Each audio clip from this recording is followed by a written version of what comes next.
So Aaron, how many plants would you be raising here at any given time? So this particular plant supports 180,000 180,000 plants? plants at any given time, Uh-huh. but it'll produce about 200,000 plants per month.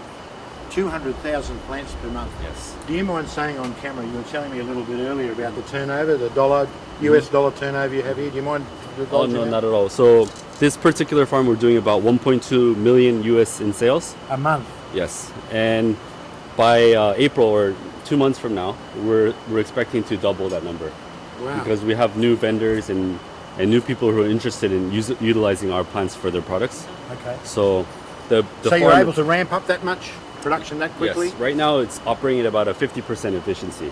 Okay. So if we utilize the entire farm at full capacity, we can double the production. Okay, numbers. so it's you say 50% capacity. That's only a space thing.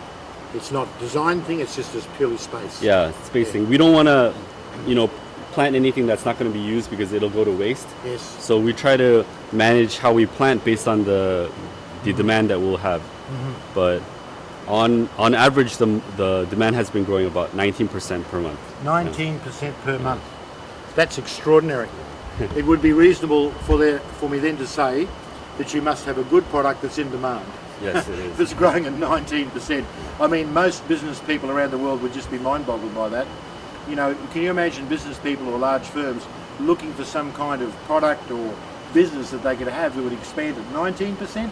They would say, not possible, wouldn't they? Yeah. I mean, it's amazing, isn't it? Well, we do have Wonderful. the benefit of not having too much competition. Yes. But I mean, the market is so big. And the uniqueness of your product as well, isn't it? That's true. So you were saying a little bit earlier to me about when we were having lunch in your beautiful staff restaurant about the cosmetic. Do you mind telling a little bit about that, or would you rather Sure. keep that as not a trade secret? No, that's totally fine too, because we would like to see it happen all around the world. Yes. And so we initially started by experimenting with some plants to see if they could be used in a cosmetic application. And a couple of large companies took interest, and we've been doing a lot of R&D for them within this farm and aquaponic farms that we operate.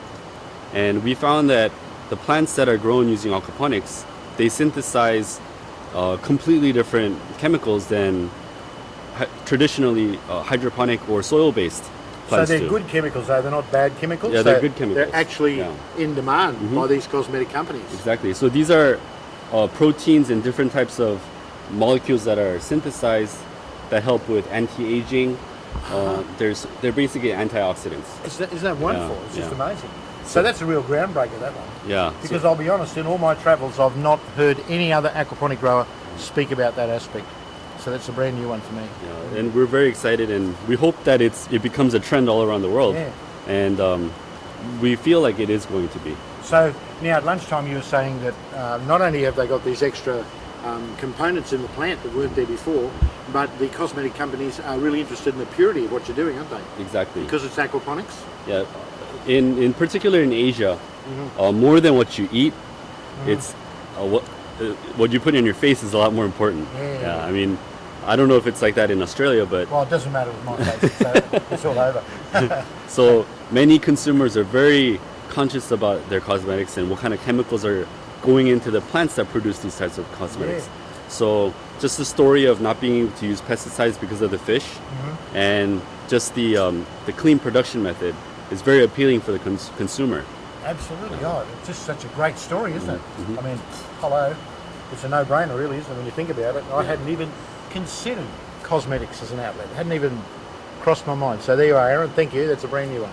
No problem. You're a groundbreaker on that one, I'm sure.